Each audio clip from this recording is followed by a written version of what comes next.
my name is Joseph. And I'm a 33-year-old from the suburbs of Seattle, Washington. I'm going to tell you about the most painful, yet liberating night of my life. My chest tightened, not just from the venom in my mother's words, but from a betrayal that cut deeper than any blade. You're a failure, Joseph. Hoarding your money while your sister's dreams burn. She screamed, her voice a whip cracking through the crowd. This is how one night tore my family apart and taught me to stand tall. I'm a software engineer. Where the mountains rise like promises I thought I'd kept. My life with my fiancée, Marie. A soft-spoken urban planner who sketches parks for forgotten neighborhoods. Felt like a sanctuary. We were planning a quiet wedding, 50 guests. A riverside cabin lit with mason jars. A $26,000 budget we'd scraped together. But at my sister Sarah's engagement party, my world unraveled. Growing up in a sagging bungalow in a small town outside the city, where the air carried pine and unspoken resentments. Life was a puzzle I could never solve. My mother, Vivian, was a faded singer. Her voice, once bright enough to fill church halls, was now bitter from a world that had moved on. She'd smooth my hair with a grip that pinched, muttering, "You're too cold, Joseph. Where's your heart?" My father, Michael, a carpenter with calloused hands and a quiet soul, loved us but shrank from her storms. Sarah, my younger sister, was Vivian's echo, vibrant, reckless. Her smile disarming enough to erase her missteps. I was the outlier, coding late into the night to escape. Always hearing, "Why can't you be more like Sarah?" I broke free. Scholarships to the University of Washington. Graveyard shifts at a gas station. And a grandfather, Samuel, who rasped, "Your brain's your way out, Joseph. Guard it." When he passed, he left me $122,000. A secret I locked away. That money wasn't for flash. It was my shield, my defiance against a family that weighed love by what I could offer. By 31, I'd carved out a life I cherished, a loft overlooking the Puget Sound. A coding boot camp I ran for kids from rough homes. A home with Marie where we'd brew tea and plan a future we'd build brick by brick. But Vivian's calls were relentless. "Sarah needs a laptop," she'd prod. "Sarah's rent is late." I'd send small sums, each one a stone in my throat. My best friend, Leo, saw it over beers at his brewery. "Your mom's bleeding you dry, Joseph. That's not family, it's a leash." My therapist, Dr. Sam Cleary, nodded. "No isn't cruelty. It's strength." Then Sarah got engaged to Theo. A poet with a dwindling inheritance and a grin too polished for my taste. Vivian called it destiny. I saw the numbers, a $61,000 vineyard venue. A gown from Paris, a Bali honeymoon. Vivian's hints sharpened. Family lifts each other, Joseph. You wouldn't let Sarah's moment fade. I'd mention my own wedding, my own plans, but she'd sigh.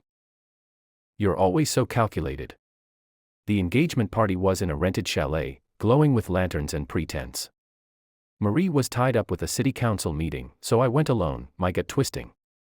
The house was unrecognizable, fresh siding, granite counters. A fireplace roaring with money my parents didn't earn. Vivian greeted me with a smile as thin as ice. Sarah's hug was too eager, her perfume sharp. Theo was absent at a poetry slam, Sarah said, unbothered. Dinner was a tight affair. Vivian gushed over Sarah's plans, Rosewood Vineyard. A 5-tier cake, a jazz trio. Michael carved his pork chop, mute. I caught Vivian and Sarah whispering in the pantry. "He'll pitch in," Vivian assured her. "He never says no." My blood ran cold. Leo's warning rang in my ears, "It's a setup." The party hummed with guests, aunts, locals, Theo's friends in artisan vests. I wore a navy blazer, sharp but simple. My gift was a handcrafted clock within our $200 limit. Vivian pulled me into the den, her tone syrupy. "Sarah's vision needs you, Joseph. Just $46,000. You and Marie can manage." "No," I said, my voice like steel. "I'm not funding a wedding they can't sustain. My life isn't your fallback." Her eyes flashed. After all we've given you, you're heartless. I built my own way, I snapped. College debt, every single step. I owe you nothing. She stormed after me into the foyer, her voice ablaze. Everyone, Joseph has something to share. The crowd stilled, wine glasses glinting. He's abandoning his sister. Clutching his precious money while her future crumbles. Sarah's eyes widened. Joseph, is that true? Not here, I said, my pulse pounding. Vivian's voice rose to a shriek. You're a failure, Joseph. Hoarding your wealth while your sister's dreams burn, my own son. The words hit like fists, a public execution of my loyalty, my love.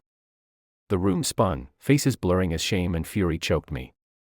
The crowd went quiet, murmurs like static. Sarah bit her lip. Theo's eyes gleamed with calculation. My face burned, not from heat, but from the weight of Vivian's venom. Then the door opened. Marie, her scarf dusted with frost. Her gaze was fierce. She crossed the room in seconds, her hand steady on my arm. Joseph, what's going on? Vivian's tone turned smooth. Just a family spat, Marie. Joseph was being stubborn and I spoke too harshly. Harshly. Marie's voice cut like glass. You humiliated him in front of everyone. Because he wouldn't pay for Sarah's wedding. She faced the crowd, her calm fraying. Did you know Joseph covered your rent for 3 years? Anonymously, so you wouldn't feel less. He cleared Sarah's $16,000 car loan. Letting you think it was a refinance. He's not your wallet. He's your son. Vivian blanched. Michael stepped forward, his voice cracking. Joseph, you did that. I nodded, my throat tight. I didn't want you to struggle. Sarah's voice broke. That was you. Theo slid closer, his smile slick. Didn't know your brother was such a philanthropist. Marie's eyes met mine. Joseph built his life from scratch. Scholarships, sweat, sleepless nights. He turned Samuel's inheritance into a program for kids with nothing. He's not your ATM.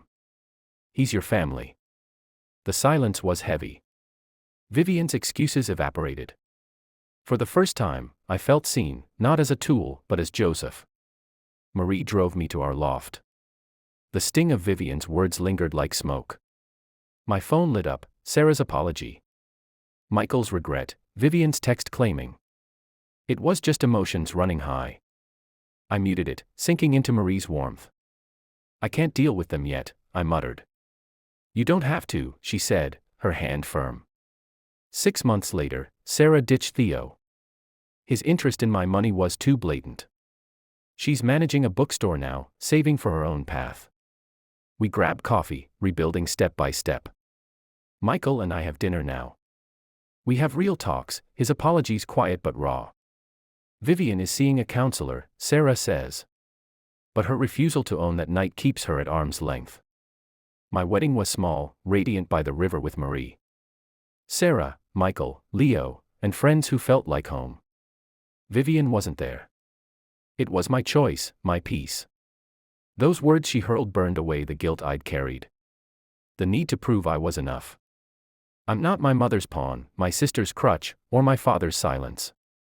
I'm Joseph, and my wealth is the life I've crafted. The love I've chosen, and the lines I've drawn. To you watching, thank you for hearing my story. Have you ever had to stand up to family expectations? Drop your truth in the comments. Let's talk about what it takes to claim your own space.